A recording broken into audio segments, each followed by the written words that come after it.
আমি শুনেছি যে রমজান মাসে ৩০ দিন জান্নাতের দরজা খোলা থাকে এবং জাহান্নামের দরজা বন্ধ থাকে, কিন্তু সেই ৩০ দিনের রমজানের মধ্যে যদি কোনো হিন্দু মারা যায় তাহলে সে কোথায় যাবে? যদি কোনো হিন্দু রমজান মাসে মারা যায় তাহলে কোথায় যাবে? সে যাবে প্রথমে বারজাখে। কোথায় যাবে? বারজাক। বারজাক মানে মধ্যবর্তী সময়। মানুষ মারা যাওয়ার পর সরাসরি জান্নাতে যায় না, সে বারজাখে থাকে। এরপর হাসরের ময়দানে সবাইকে উঠানো হবে, হিসেব নিকাশ হবে। সূরা আল ইমরান অধ্যায় নম্বর ৩ আয়াত নম্বর ১৮৫। চূড়ান্ত প্রতিদান বিচার দিবসে দেওয়া হবে। কুল্লু নাফসিন যায়কাতুল মউত। প্রত্যেক প্রাণী মৃত্যুর স্বাদ গ্রহণ করবে। চূড়ান্ত হিসেব নিকাশ হবে বিচার দিবসে, কিয়ামতের দিন।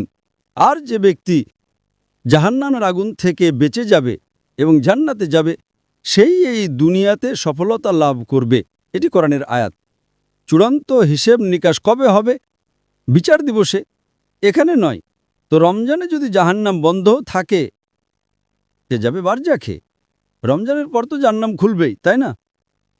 রমজানের পর তো দরজা খুলবেই, তাই না?